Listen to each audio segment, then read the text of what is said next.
So, fellas, to start, 67.1% for a game is effective in the playoffs, so you guys shot better than anybody ever has in playoff basketball.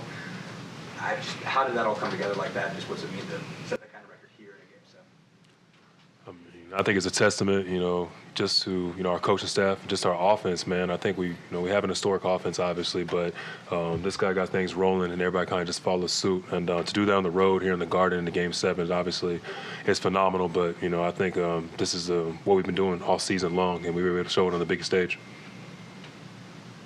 Ty, what was that fan saying to you throughout the first quarter, and how much did that help get you going to start this game? This one? He was just talking before the game. He was just talking before the game. I mean, it seemed like whoever was sitting in that seat all series had something to say to me. So once I got going, I knew I was going to have to pick somebody today to get me going, and it just happened to be him. And just got me going in the first quarter, and we just continued on. But I think that's, the game within the game. That's the fun that is this environment. You seem to pick some Knicks, too. Me? You seem to pick some Knicks, too. They picked him. Yeah, they picked me. What you talking about? They picked him. He was talking crazy. All series. Miles, similar question after round one, but this whole playoff run for you, being with this franchise for so long, how sweet does it feel for you personally? For me personally, I can sit here and say a lot of things. Obviously, it's been a long time coming. I'm just proud of this group, man, for real. It's one of the most special groups I've been around. It is the most special group I've been around just since I've been here. We all play for each other, and there's no ego. And when you got guys that can score 15-plus points, 15, 20-plus points every single night, 7, 8 guys, there can be a lot of ego involved with that. And we were able to nip that in the bud a lot earlier this season. And obviously having Pascal come here, midway through the season and adding his leadership and just, everything he's able to provide for our team offense and defensively has been huge. So I'm proud. I'm glad I was able to share with my family. My dad's from New York. He grew up on this series and this rivalry. So to have them embrace him after the game was everything. And we're not done yet. Pascal, you have to test Anunoby. Maybe obviously he's so it feels like you had to test him. I wasn't going in with I'm going to test him, but obviously he didn't look too healthy. It made some shots early, but. Yeah, I think that's, I love OG, so I think just seeing him out there, obviously I was just, making sure that he's okay first, and making sure that, I know it's Game 7 and we want to give everything, but, we got to be healthy. And I thought, he didn't look healthy out there. It's unfortunate for him. He had a great season, proud of him, and I just want him to, continue to get better, and he's going to have an opportunity to, make a lot of money and do a lot of things for his family, so I just want him to be good. Tyrese, you got the Reggie sweatshirt on there. Did you hear from him or any of the other old Pacers through the course of the series? Any words of inspiration along the way? Yeah, we text every day. This has just been a good mentor for me, but I'm just wearing a hoodie. I like to be comfy on the plane. Can you tell us what does it say right there? I have no idea. I honestly don't know. I got this hoodie 2 days ago, so appreciate whoever gave it to me. Got sent to my house. Tyrese, how important was it to score so much early to take the crowd out of it? I wouldn't say it had anything to do with that. I think when I play aggressive, and I just talked to you guys about this last game, and it seems to be the only thing that can be talked about by everybody after every game is just, for me, just aggression is not shots. It's just getting 2 feet in the paint. I know it's like an old school way of thinking, but the more that I can get downhill, it opens up everything for everybody else. So guys are making shots early, and I just, continue to get to the paint as much as I can off of these 2 guys' ball screens and get to the rim and kick out to these guys to make plays. So, I think for me, it's just feeling out the game, what's needed in that game. And I knew, today's Game 7, unload the clip, have no regrets, because I would hate to, be pissed all summer about not shooting the ball today. So, for me, it was just about coming out playing the right way. Tyrese, we've heard all the teams that you guys have played in the playoffs talk about the game slows down in the playoffs. The pace can't be that way. How much has pace kind of meant to you guys in keeping and doing the things that you guys have done? Do you think that we have slowed down a lot? Not at all. Okay. Well, I think that's the answer. I think that it's just the old school way of thinking that you can't play this fast in the playoffs. But I think opportunistically you can do it, right? I think if we're able to get stops, of course we can. But, there was games this series where we're giving up 15 offensive rebounds. You can't run when you're, giving up so many offensive rebounds, taking the ball out every play.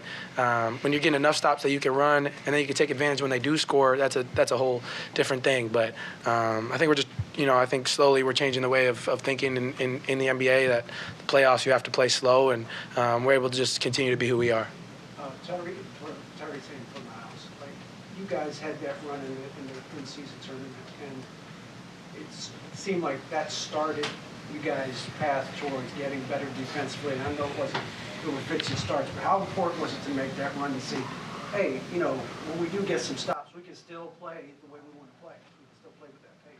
I think the biggest thing was experience. You know, we had a lot of guys who hadn't played, you know, high-level basketball or games that mattered. In the in-season tournament, there was like a heightened sense of urgency in all those games. And, you know, we know how we started the year defensively, but we all came together and we told ourselves, man, if we can just get go from 30 to average, you know what I mean, we can be, you know, a hell of a team. And we all recommitted ourselves to that defensive end, and we were able to show it a bit, you know, in that in-season tournament, and, you know, obviously a few games here in the playoffs as well. So I'm just glad that more than anything, you know, our guys got experience. Yeah, I think for me, just the attention to detail throughout that. I mean, especially like the championship game. I think about that game often, just because of the attention of detail.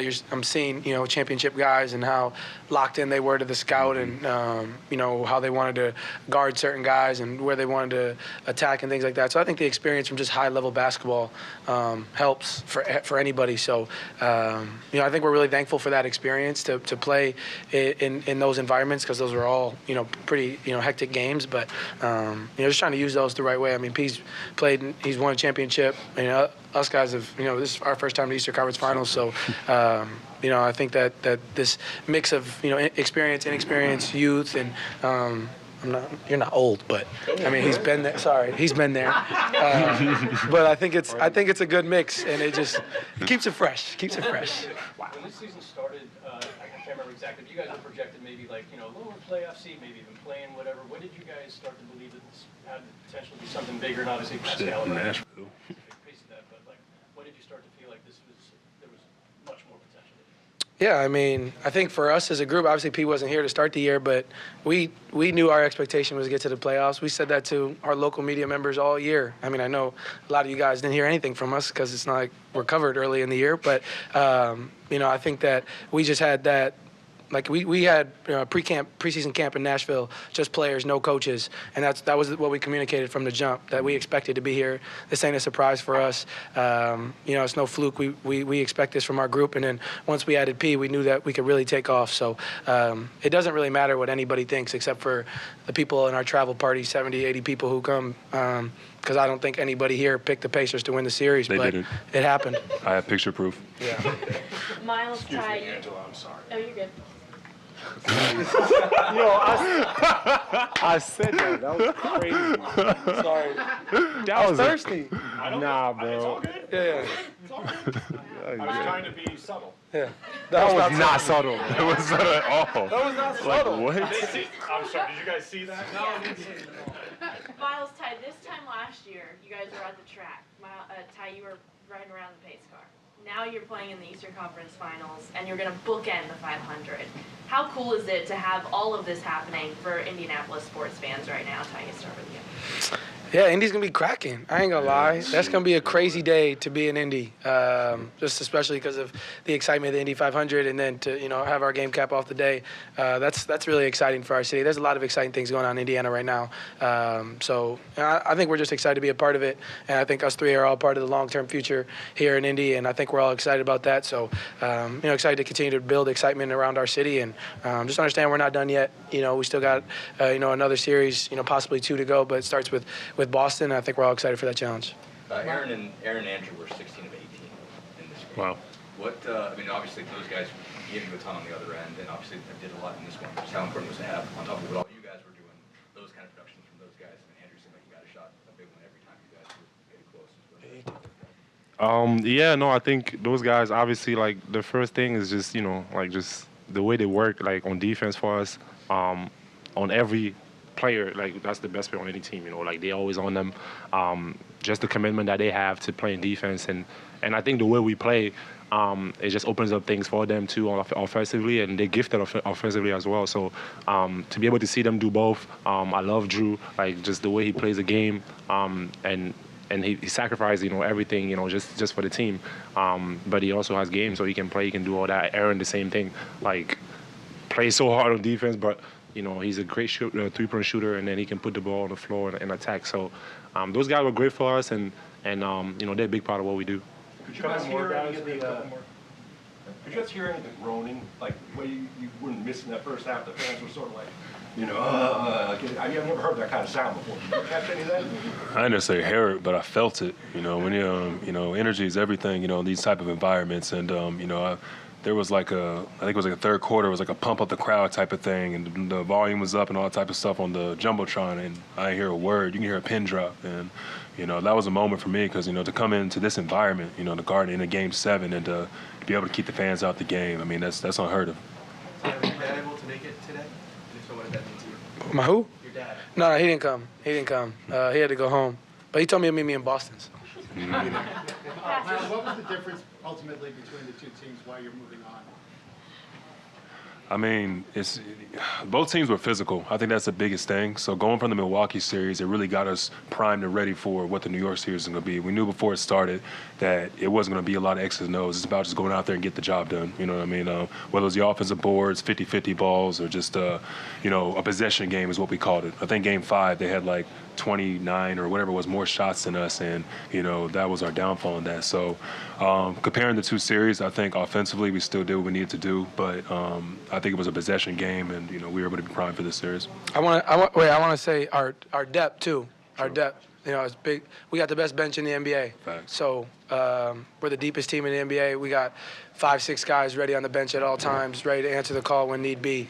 I think that's what separates from everybody. We just big shout out to our bench. That they really get our energy going. All right, we're gonna go Eric and then Angela, and then we have to wrap I up. was just going to ask about TJ. Just how much does it mean to either play with him or take him in when you go to the bench and him keep the pace going? Yeah, I mean, I think just his energy is amazing. Like, I think part of the exciting part when I got traded here was I knew that I was going to have the best backup point guard in the NBA behind me, So now for the last 2 years, being able to play off each other, when he does get in the game for me, or picking up the slack when I'm not playing right, or whatever the case may be, it's a lot of fun to play alongside of him. I mean, how can you not love playing alongside TJ McConnell? Just his energy, how hard he plays. He's unbelievable. So, I think he just changes games for us, and he's the best backup point guard in the NBA. Angela, last one. Pascal, you've been to the finals before. What's your message to this whole team to get them ready to face Boston? Just continue to do us. Like, I think at the end of the day, those games, it's high stakes games, and it's gonna be crazier as we go. But I think as long as we stay together, we have a great group of guys. Like Ty said, not experienced, older, younger. Thank you for calling me old, by the way. But just the mix of all that, and I think that we can lean on each other, and I think they can lean on me for experience. I can lean on them, just continue to learn how to play with them, us continue to get better.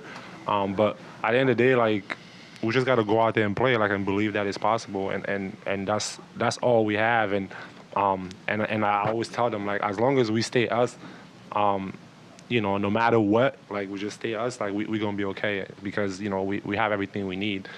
So we just got to believe that and play as hard as we can. Thanks, everybody. See you in Boston. See you in Boston.